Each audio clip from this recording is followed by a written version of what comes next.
ಆತ್ಮೀಯ ಕೇಳುಗರಿಗೆ ನಿಮ್ಮ ರಮಾಶ್ರೀ ಅಡಿಗೇರ್ ಮಾಡುವ ನಮಸ್ಕಾರಗಳು. ನೀವೀಗ ಮಾಂಗಲ್ಯ ಬಂಧನ ಧಾರಾವಾಹಿಯ 131ನೇ ಸಂಚಿಕೆಯನ್ನ ಕೇಳ್ತಾ ಇದ್ದೀರಾ. ನಮ್ಮಿಬ್ರು ಮನೆಗಳು ಬೇರೆ ಬೇರೆಯೇನೆ, ಎರಡೂ ಮನೆನೂ ಒಂದೇ ಅಲ್ವೇನೆ ಭಾಮ. ಅದಕ್ಕೆ ಬಳೆ ಶಾಸ್ತ್ರಕ್ಕಿಲ್ಲೇ ಬಾ ಅಂತ ಹೇಳಿದ್ದು. ಗಿರಿಜಮ್ಮನ್ ಬರೋಕ್ ಹೇಳಿದೀನಿ, ಎಲ್ರೂ ಕೈ ತುಂಬ ಬಳೆ ಇಟ್ಕೊಂಡ್ಬಿಡಿ. ಯಶೋದಮ್ಮ ಹೇಳಿದಾಗ ಒಪ್ಪಿಗೆ ಎಂಬಂತೆ ತಲೆ ಒಲಗಿಸಿದರು ಭಾಮ. ಗಿರಿಜಮ್ಮ ಹೊತ್ತು ತಂದ ಬಳೆ ಮಲಾರಕ್ಕೆ ಅಂಜು, ಭೂಮಿ ಇಬ್ಬರ ಕೈಲೂ ಪೂಜೆ ಮಾಡಿಸಿದರು. ಶೋಭಾನೆ ಪದ ಹಾಡುತ್ತಾ ವಧುಗಳಿಗೆ ಕೈತುಂಬ ಹಸಿರು ಗಾಜಿನ ಬಳೆ ತೊಡಿಸಿದರು ಗಿರಿಜಮ್ಮ. ನಿತ್ಯ, ಶ್ರದ್ಧಾ, ಚಾರು ಎಲ್ಲರೂ ಅವರವರಿಗೆ ಇಷ್ಟವಾದ ಬಣ್ಣದ ಬಳೆ ತೊಡಿಸಿಕೊಂಡರು. ಜಾನ್ಕಿಗೆ ಕುಂಕುಮದ ಬಣ್ಣದ ಬಳೆ ಚೆನ್ನಾಗಿ ಕಾಣುತ್ತೆ, ಅವಳ ಬೆಳ್ಳನೆ ಕೈಗೆ ಲಕ್ಷಣವಾಗಿರುತ್ತೆ ಎನ್ನುತ್ತಾ ಯಶೋದಮ್ಮ 2 ಡಜನ್ ಬಳೆ ಬೇರೆಯಾಗಿ ತೆಗೆದು ಇರಿಸಿಕೊಂಡರು. ಜಾನಕಿ ಅನುಪಸ್ಥಿತಿ ಎಲ್ಲರಿಗೂ ಕಾಡುತ್ತಿತ್ತು. ಜಾನಕಿ ಮನೇಲೇ ಇದ್ಲಾ, ಇಲ್ಲಿಗೆ ಬರಲ್ಲ ಅಂತ ಹೇಳಿದ್ಲಾ? ಬೇಸರದಿಂದ ಕೇಳಿದರು ಯಶೋದಮ್ಮ. ನಮ್ ಜಾನು ಇನ್ನೊಬ್ರಿಗೆ ಮನ್ಸಿಗೆ ನೋವಾಗೋ ಹಾಗೆ ಯಾವತ್ತಾದ್ರೂ ನಡ್ಕೊಂಡಿದ್ದಾಳ ಯಶೋದಮ್ಮ?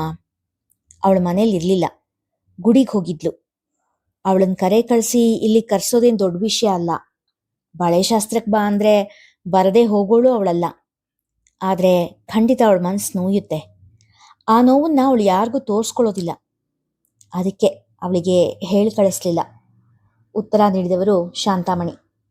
ಜಾನಕಿ ಯಾವಾಗಲೂ ಒರಗಿ ಕೂರುತ್ತಿದ್ದ ಕಂಬದ ಕಡೆ ನೋಡಿ ಕಣ್ಣು ತುಂಬಿಕೊಂಡರು ಭಾಮ. ಇದೇ ಕಂಬಕ್ಕೆ ಹೊರಗೆ ಕೂತು ಮಹಾಭಾರತ ವಾಚನ ಮಾಡ್ತಾ ಇದ್ಲು ನಮ್ ಜಾನು. ಮತ್ತಿನ್ಯಾವಾಗ ಗಳಿಗೆ ಬರುತ್ತೋ ಏನೋ. ಅದೇಕೋ ಆ ಗಳಿಗೆ ಬರುವುದೋ ಇಲ್ಲವೋ ಎನಿಸಿಬಿಟ್ಟಿತು ಆ ಕ್ಷಣದಲ್ಲಿ ಭಾಮ ಅವರಿಗೆ.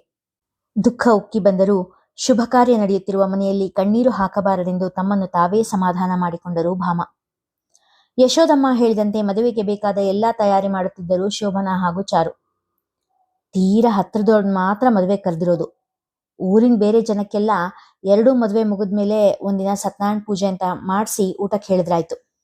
ಮದುವೆಯಲ್ಲಿ ಮಾತ್ರ ಒಂದೇ ಒಂದು ಲೋಪ ಕೂಡ ಆಗ್ಬಾರ್ದು. ಗದಾಪಾಣಿ ಆಚಾರ್ರು ತುಂಬಾ ಸಿಟ್ಟಿನ ಮನುಷ್ಯ, ಚರಕ್ಕಂದ್ರೆ ಚುರುಕ್ಕಂತಾರೆ. ಕೇಳಿದ ಕೂಡಲೇ ಎಲ್ಲಾ ಸಾಮಾನು ಕೈಗೆ ಸಿಕ್ಬಿಡ್ಬೇಕು. ಶೋಭಾ ಹಸೆಮಣೆ ಮೇಲೆ ಇರ್ತಾಳೆ, ನಿತ್ಯ ಕಳಿಸ್ಗಿತ್ತಿ. ಶ್ರದ್ಧಾ, ಚಾರು ನಿಮ್ಮಿಬ್ರದೇ ಎಲ್ಲ ಜವಾಬ್ದಾರಿ. ನಾಂದಿಯಿಂದ ಹಿಡಿದು ಹೆಣ್ಣಪ್ಸೋ ಶಾಸ್ತ್ರದವರೆಗೂ ಏನೇನ್ ಬೇಕೋ ಎಲ್ಲ ಬೇರೆ ಬೇರೆಯಾಗಿ ಜೋಡ್ಸಿಟ್ಕೊಂಡ್ಬಿಡ್ರಿ. ಇಲ್ಲಾಂದ್ರೆ ಅಲ್ಲಿ ಗಡ್ಬಿಡಿ ಆಗ್ಬಿಡುತ್ತೆ. ಬಹಳ ವರ್ಷಗಳ ನಂತರ ಮನೆಯಲ್ಲಿ ನಡೆಯುತ್ತಿರೋ ಶುಭ ಕಾರ್ಯ, ಎಲ್ಲೂ ಒಂಚೂರು ಲೋಪ ಆಗಬಾರದು ಎಂಬ ಕಳಕಳಿ ಯಶೋದಮ್ಮನವರದ್ದು. ಎಲ್ಲರೂ ಕೆಲಸದಲ್ಲಿ ಮುಳುಗಿದ್ದರೂ ಎಲ್ಲರಿಗೂ ಜಾನಮ್ಮನವರ ಅನುಪಸ್ಥಿತಿ ಕಾಡುತ್ತಿತ್ತು. ಜಾನಕಿ ಅಕ್ಕ ಹಸೆಮಣೆ ಮೇಲೆ ಕೂತು ಧಾರೆ ಎರ್ಸ್ಕೊಳ್ಳೋ ಹಾಗಿದ್ರೆ ಎಷ್ಟು ಚೆನ್ನಾಗಿರ್ತಿತ್ತು. ಶೋಭನಾ ಮನದ ಮಾತನ್ನು ತುಟಿಯ ಮೇಲೆ ತಂದೇ ಬಿಟ್ಟರು. ನಿನ್ ಮನ್ಸು ಒಳ್ಳೇದು ಶೋಭಾ, ನೀನ್ ಹೇಳಿದ್ಮೇಲೆ ಅದ್ ನಡೆಯುತ್ತೆ ಬಿಡು ಎಂದರು ಅಲ್ಲೇ ಇದ್ದ ಘನಪಾಠಿಗಳು. ನಿಜಾನ ಅಜ್ಜಯ್ಯ? ಚಾರು ಅಚ್ಚರಿ ಸಂತಸದಿಂದ ಕೇಳಿದರೆ, ನಿಜಾನ ಮಾವ ಎಂದು ಕೇಳಿದ ಶೋಭನಾಳ ದನಿಯಲ್ಲೂ ಸಂತಸ. ಕೋದಂಡರಾಮನ್ ಮನ್ಸಿಗೆ ಬಂದ್ರೆ ಯಾವುದೂ ಅಸಾಧ್ಯ ಅಲ್ಲ ಎನ್ನುತ್ತಾ ಅಲ್ಲೇ ಇದ್ದ ಶ್ರೀರಾಮನ ಪಟಕ್ಕೆ ಕೈ ಮುಗಿದರು. ಮಾವಯ್ಯ ಹೇಳಿದ ಮಾತು ಸತ್ಯ ಆದ್ರೆ ಸೀತಾ ಕಲ್ಯಾಣ ಮಾಡಿಸ್ತೀನಿ ಎಂದು ತಕ್ಷಣವೇ ಹರಕೆ ಕಟ್ಟಿಕೊಂಡರು ಶೋಭನಾ. ಜಾನ್ಕಿನೇ ಹಸಮಣೆ ಮೇಲೆ ಕೂತ್ರೆ ಪಂಚಾಮೃತ ಅಭಿಷೇಕ ಮಾಡಿಸ್ತೀನಿ ಮನದಲ್ಲೇ ಮುಡುಪಿ ಕಟ್ಟಿಕೊಂಡರು ಯಶೋದಮ್ಮ. ಎಲ್ಲರ ಹರಕೆ ಹಾರೈಕೆ ಫಲ ನೀಡುವುದೇ ಶ್ರೀರಾಮನೊಬ್ಬನೇ ಬಲ್ಲ. ಜಾನು, ತಣ್ಣನೆಯ ದನಿಯಲ್ಲಿ ಕರೆದರು ಕೋದಂಡ. ನದಿಯ ದಡದ ಮೇಲೆ ಕುಳಿತು ಹೊಳೆಯ ಹರಿವನ್ನೇ ನೋಡುತ್ತಿದ್ದವರು ಕೋದಂಡನ ದನಿ ಕೇಳಿ ತಿರುಗಿದರು. ಕೋದಂಡ ಅವರನ್ನು ಅಲ್ಲಿ ಕಂಡು ಮೊಗದಲ್ಲಿ ಅಚ್ಚರಿಯ ಜೊತೆಗೆ ಸಂತಸದ ಮಂದಹಾಸ ಮೂಡಿತು. ನೀವು ಇಷ್ಟು ದೂರ ಒಬ್ರೇ ನಡ್ಕೊಂಡು ಬಂದ್ರಾ? ಜೊತೆಲಿ ಯಾರನ್ನಾದ್ರೂ ಕರ್ಕೊಂಡು ಬರ್ಬೇಕಾಗಿತ್ತು. ಆಯಾಸ ಆಗ್ತಾ ಇದೆಯಾ? ದನಿಯಲ್ಲಿ ಭರಪೂರ ಕಾಳಜಿ ಕಂಡು ಕೋದಂಡ ಅವರ ಮನಕ್ಕೆ ತಂಪೆರೆದಂತಾಯಿತು. ಆಯಾಸ ಏನಿಲ್ಲ, ಇಲ್ಲಿವರೆಗೂ ನಡ್ಕೊಂಡು ಬಂದಿದ್ದು ಗೊತ್ತಾಗ್ಲೇ ಇಲ್ಲ. ಮೈಗೆ ಚೆನ್ನಾಗಿ ಶಕ್ತಿ ಕೂಡಿದೆ ಎಂದವರು ಜಾನಕಿ ಕುಳಿತಿದ್ದ ಮೆಟ್ಟಲಿನಿಂದ 2 ಮೆಟ್ಟಲು ಕೆಳಗೆ ಹೋಗಿ ಕುಳಿತು ಜಾನಕಿಯ ಕಡೆ ತಿರುಗಿದರು. ಆದ್ರೂ ಏಕಾಏಕಿ ಹೀಗೊಬ್ಬರೇ ಬರಬಾರ್ದಾಗಿತ್ತು. ತಲೆ ಸುತ್ತೇನಾದ್ರೂ ಬಂದ್ಬಿಟ್ಟಿದ್ರೆ ಆತಂಕದ ದನಿಯಲ್ಲಿ ಕೇಳಿದರು ಜಾನಕಿ. ಬಂದಿದ್ರೆ ಏನಾಗ್ತಿತ್ತು ಜಾನಕಿ? ಒಂದ್ ವೇಳೆ ಹಾಗೇನಾದ್ರೂ ಆಗಿ ಪ್ರಾಣ ಹೋಗಿದ್ರೆ ಒಂದ್ ರೀತಿಲಿ ಒಳ್ಳೇದೇ ಆಗ್ತಿತ್ತು ಬಿಡು. ಎಲ್ರಿಂದ ತಿರಸ್ಕಾರ ಅನುಭವಿಸೋದಾದ್ರೂ ತಪ್ತಿತ್ತು ಎಂದರು ಬೇಸರದ ದನಿಯಲ್ಲಿ. ಏನು ಅಂತ ಮಾತಾಡ್ತೀರಿ? ಈ ಮಾತು ಕೇಳಿದ್ರೆ ಅತ್ತೆ ಎಷ್ಟು ನೊಂದ್ಕೊಳ್ತಾರೆ ಅಂತ ಗೊತ್ತಾ ನಿಮ್ಗೆ ಎನ್ನುವಷ್ಟರಲ್ಲಿ ಜಾನಕಿಯ ಕಣ್ಣು ಕೂಡ ತುಂಬಿ ಬಂದಿತ್ತು. ಹಾ, ಅಮ್ಮ ನನ್ಕೋತಾಳೆ ಅನ್ನೋದು ನಿಜ ಎಂದವರು ಒಂದು ಕ್ಷಣ ಮೌನ ತಳೆದು ಮಾತು ಮುಂದುವರಿಸುತ್ತಾ, ನೀನು ನೊಂದ್ಕೊಳಲ್ವಾ?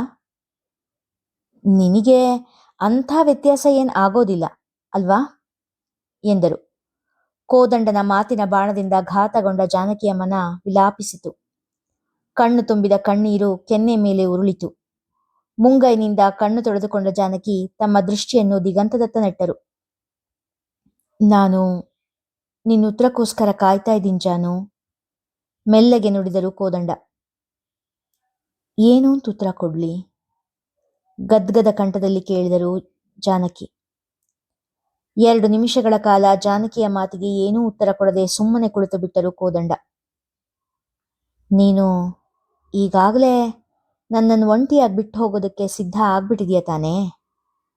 ಹಾಗಾಗಿ ನಾನು ಹೋದ್ರೆ ನಿನಗೆ ಅಂಥದ್ದೇನು ವ್ಯತ್ಯಾಸ ಆಗ್ಲಿಕ್ಕಿಲ್ಲ ಅಲ್ವಾ ಎಂದಾಗ ಜಾನಕಿ ಅಚ್ಚರಿಯಿಂದ ಕೋದಂಡನ ಕಡೆ ನೋಡಿದರು.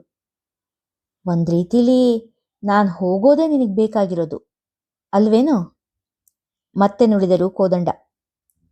ಕೋದಂಡ ತಮ್ಮ ಮೇಲೆ ಮಾಡಿದ ಆರೋಪದಿಂದ ಜಾನಕಿಯ ದುಃಖ ಇನ್ನೂ ಹೆಚ್ಚಿತು. ಆದರೂ ಜಾನಕಿ ಮೌನವನ್ನೇ ಆಶ್ರಯಿಸಿದಳು. ಈಗ್ಲೂ ಏನು ಹೇಳಲ್ವಾ ಜಾನು? ಇದರರ್ಥ ನೀನ್ ಯಾವತ್ತೂ ನನ್ನನ್ನ ನಿನ್ನ ಗಂಡ ಅಂತ ಒಪ್ಕೊಂಡೇ ಇಲ್ಲ ಅಂತ ಅಲ್ವಾ ಎಂದಾಗ ಜಾನಕಿಯವರಿಗೆ ತಡೆಯಲಾಗಲಿಲ್ಲ. ಏನ್ ಮಾತಾಡ್ತಿದ್ದೀರಾ ನೀವು? ನೀವು ಮನ್ಸಿಲ್ದೆ ಕಟ್ಟಿರೋ ತಾಳಿ ಕಟ್ಟಿಬಿದ್ದು ಇಷ್ಟು ವರ್ಷ ನಿಮ್ಮ ಹೆಸರಿನ ಕುಂಕುಮ ಹಚ್ಕೊಂಡು ನೀವು ಒಂದೇ ಒಂದು ಕ್ಷಣ ಕೂಡ ನನ್ನ ಜೊತೆ ಸಂಗಾತಿಯಾಗಿ ಬಾಳದೇ ಇದ್ರು ನಿಮ್ಮ ಮನೆಯಲ್ಲಿ ನಿಮ್ಮ ಹೆಂಡತಿ ಸ್ಥಾನದಲ್ಲಿದ್ದು ನಿಮ್ಮ ಹೆತ್ತೋರ್ ಸೊಸೆಯಾಗಿ ಇಡೀ ಬಾಳನ್ ಕಳೆದ್ ನಾನು ನಿಮ್ಮನ್ನ ಗಂಡ ಅಂತ ಒಪ್ಕೊಂಡಿಲ್ವಾ? ಜಾನಕಿಯ ದನಿಯಲ್ಲಿ ಸಣ್ಣ ಸಿಟ್ಟು ಕಂಡಿತು. ಇಲ್ಲ, ನೀನು ಒಪ್ಕೊಂಡಿಲ್ಲ. ನಾನೀಗ್ಲೂ ಅದನ್ನೇ ಹೇಳೋದು. ಮನಸ್ಸಿಂದ ನೀನ್ ನನ್ನನ್ನ ಗಂಡ ಅಂತ ಒಪ್ಕೊಂಡೇ ಇಲ್ಲ. ಮತ್ತೆ ಅದೇ ಮಾತನ್ನು ಹೇಳಿದ ಕೋದಂಡ. ನನ್ನ ತಪಸ್ಸಿಗೆ ಸರಿಯಾದ ಫಲ ಸಿಕ್ತು. ಇಷ್ಟು ವರ್ಷ ನಿಮಗೋಸ್ಕರ ಕಾದಿದ್ದಕ್ಕೆ ಸರಿಯಾದ ಬಹುಮಾನ ಸಿಕ್ತು. ಜಾನಕಿಯ ತುಟಿಗಳು ಕೋಪದಿಂದ ಅದರುತ್ತಿದ್ದವು. ಹೌದು, ನೀನ್ ನನ್ನನ್ ಗಂಡ ಅಂತ ಒಪ್ಕೊಂಡಿಲ್ಲ. ಒಪ್ಕೊಂಡಿದ್ದಿದ್ರೆ ನೀನ್ ನನ್ನ ಮೇಲೆ ಹಕ್ ಚಲಾಯಿಸ್ತಿದ್ದೆ. ನಾನು ಇನ್ನೊಮ್ಮೆ ಮದುವೆ ಆಗೋಣ ಅಂದಾಗ ನಿನಗದರಿಂದ ಬೇಸರ ಆಗಿದೆ, ನಿನ್ನ ಮನಸ್ಸಿಗೆ ಘಾಸಿ ಆಗಿದೆ, ನಿನ್ನ ತಪಸ್ಸಿಗೆ ಅವಮಾನ ಆಗಿದೆ ಅಂತ ನಿನ್ನ ವಾದನ ನನ್ನ ಮುಂದೆ ಇಡ್ತಿದ್ದೆ. ಅದ್ ಬಿಟ್ಟು ಎಲ್ರನ್ನೂ ಎಲ್ಲಾನು ಬಿಟ್ಟು ಪಲಾಯನ ಮಾಡೋ ಯೋಚನೆ ಮಾಡ್ತಾ ಇರ್ಲಿಲ್ಲ. ಕೋದಂಡ ಹೇಳಿದಾಗ ಜಾನಕಿ ಏನೋ ಹೇಳಲು ತೋಚದೆ ಸುಮ್ಮನಾದರು. ನಾನಿಲ್ಲಿಗೆ ಬಂದಾಗ ಜೀವಂತ ಶವವಾಗಿದ್ದೆ. ಆಗ ನಿನಗೆ ನನ್ನಲ್ಲಿ ಸಲಿಗೆ ಇರಲಿಲ್ಲ, ಒಪ್ಕೋತೀನಿ. ಆದ್ರೆ ನೀನ್ ನನ್ನ ಸೇವೆ ಮಾಡಿ ನನ್ನಲ್ಲಿ ಜೀವ ತುಂಬ್ತಾ ಹೋದಾಗ ನಮ್ಮಿಬ್ಬರ ಮಧ್ಯ ಸ್ನೇಹ ಬೆಳೆದಿತ್ತು ತಾನೇ? ನಾನ್ ನಿನ್ನನ್ನು ಗೌರವಿಸಿ ಪ್ರೀತಿಸೋ ವಿಷಯ ನಿನಗೂ ತಿಳಿದಿತ್ತು ತಾನೇ? ಅಷ್ಟೇ ಅಲ್ಲ, ನಿನಗೂ ಕೂಡ ನನ್ನಲ್ಲಿ ಅನುರಾಗ ಹುಟ್ಟಿತ್ತು ಅನ್ನೋದು ಸುಳ್ಳಲ್ಲ. ನಿನ್ ನಡವಳಿಕೆಯಲ್ಲಿ ಆಗಿದ್ದ ಬದಲಾವಣೆ ನಂಗೆ ತಿಳಿದಿತ್ತು. ಹೊಸದಾಗಿ ಮೂಡಿದ್ದ ಸ್ನೇಹಕ್ಕೆ, ಅನುರಾಗಕ್ಕೆ ಹೊಸದಾದ ಹೆಸರು ಕೊಡೋಣ, ಹೊಸದಾದ ಬಂಧನ ನಮ್ಮಿಬ್ರ ನಡುವೆ ಮೂಡ್ಲಿ, ಆ ಸಂಬಂಧದಲ್ಲಿ ಹಳೆ ಮೋಸದ ನೆರಳು ಕೂಡ ಬೇಡ ಅಂತ ಹೇಳೇನೆ ಮತ್ತೆ ಮದುವೆಯಾಗೋಣ ಅಂತ ಹೇಳಿದ್ದು. ನನ್ನ ಮನಸ್ಸಲ್ಲಿ ನಿನ್ ಕಾಯುವಿಕೆಗೆ ಅವಮಾನ ಮಾಡಬೇಕು ಅನ್ನೋದಾಗ್ಲಿ ಅಥವಾ ನಿನ್ ಹೆಣ್ತನಕ್ಕೆ ತ್ಯಾಗಕ್ಕೆ ಬೆಲೆ ಇಲ್ಲ ಅಂತ ತೋರ್ಸೋದಾಗಿ ಇರಲಿಲ್ಲ. ಮಾತು ಮುಗಿಸಿ ಕೋದಂಡ ಜಾನಕಿಯ ಮುಖ ನೋಡಿದ. ಜಾನಕಿ ದೃಷ್ಟಿ ನೆಲದಲ್ಲಿರಿಸಿ ದೀರ್ಘ ಆಲೋಚನೆಯಲ್ಲಿ ಮುಳುಗಿದ್ದರು. ನಿನಗ್ ಗೊತ್ತಿದೆಯೋ ಇಲ್ವೋ, ತೀರಾ ಇತ್ತೀಚಿನವರೆಗೂ ನಾನು ಎಂದವರು ಅರೆಕ್ಷಣ ತಡೆದರು. ಜಾನಕಿಯವರ ದೃಷ್ಟಿ ಈಗ ಕೋದಂಡ ಅವರ ಮುಖದ ಮೇಲಿತ್ತು. ಕೋದಂಡ ಸಣ್ಣ ನಿಟ್ಟುಸಿರು ಬಿಟ್ಟು, ತೀರಾ ಇತ್ತೀಚಿನವರೆಗೂ ನೀನು ಭಾರ್ಗವರಾಮನನ್ನೇ ಮದುವೆ ಆಗಿದೆಯಾ ಅಂತಾನೆ ಅನ್ಕೊಂಡಿದ್ದೆ. ನನ್ನ ಮಾವ ಅಂದರೆ ಮುಕ್ತಾನ್ ತಂದೆ, ಅದೇ ನಿನ್ ಚಿಕ್ಕಪ್ಪ ನನಗೆ ಹೇಳಿದ್ದನ್ನ ಸತ್ಯ ಅಂತಾನೆ ಅನ್ಕೊಂಡಿದ್ದೆ ಎಂದವರು ತಗ್ಗಿಸಿದ ತಲೆ ಎತ್ತಿ ಜಾನಕಿಯ ಕಡೆ ನೋಡಿದರು. ಜಾನಕಿಯ ಮುಖದ ಮೇಲೆ ವ್ಯಂಗ್ಯ ನಗು ಇದ್ದರೆ ಕಣ್ಣಲ್ಲಿ ಅಪನಂಬಿಕೆ ಇತ್ತು. ನಂಗೊತ್ತು, ಇದು ಅಷ್ಟು ಸುಲಭವಾಗಿ ನಂಬೋ ವಿಷಯ ಆಗಿರ್ಲಿಲ್ಲ. ನಾನು ನನ್ನ ಪಾಪಪ್ರಜ್ಞೆಯಿಂದ ನರಳೋದನ್ನ ತಪ್ಪಿಸ್ಕೊಳ್ಳೋದಕ್ಕೋಸ್ಕರ ನನ್ನ ಮನಸ್ಸಿಗೆ ನಾನೇ ಹಾಕ್ಕೊಂಡಿದ್ದ ಪರದೆ ಅದು. ಆಗ ಒಪ್ಕೊಳ್ಳೋ ಧೈರ್ಯ ಇರಲಿಲ್ಲ, ಈಗ ಒಪ್ಕೊಳ್ತಾ ಇದ್ದೀನಿ. ನನ್ನ ಅಂತರಾತ್ಮಕ್ಕೆ ಗೊತ್ತಿತ್ತು ನೀನು 2ನೇ ಮದುವೆ ಆಗಿರೋದಿಲ್ಲ ಅಂತ. ಆದರೆ ಆ ಸತ್ಯದೊಳಗೆ ಇಣುಕಿ ನೋಡೋ ಧೈರ್ಯ ನನಗಿರ್ಲಿಲ್ಲ ಜಾನಕಿ ಎಂದವರೇ ಬಿಕ್ಕಿ ಬಿಕ್ಕಿ ಅಳಲು ಪ್ರಾರಂಭಿಸಿದರು ಕೋದಂಡ. ನಾಭಿಯೊಳಗಿಂದ ಮೂಡಿ ಬಂದ ಸಂಕಟ ಕಣ್ಣೀರಾಗಿ ಹರಿಯತೊಡಗಿತ್ತು.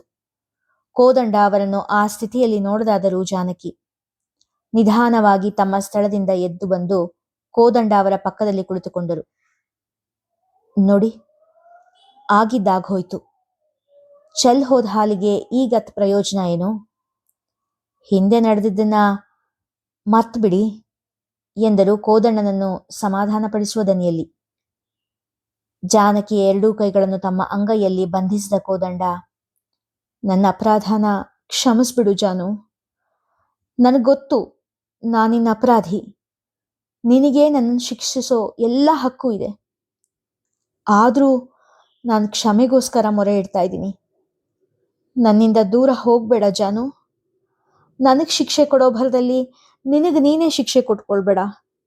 ನಿನ್ನ ಮೇಲೆ ಜೀವಾನೇ ಇಟ್ಕೊಂಡಿರೋ, ನಿನ್ನನ್ನು ಅಗಾಧವಾಗಿ ಪ್ರೀತಿಸ್ತಾ ಇರೋ ಈ ಜೀವಿಗಳಿಗೆ ಶಿಕ್ಷೆ ಕೊಡಬೇಡ ಎಂದು ಬೇಡಿಕೊಂಡರು.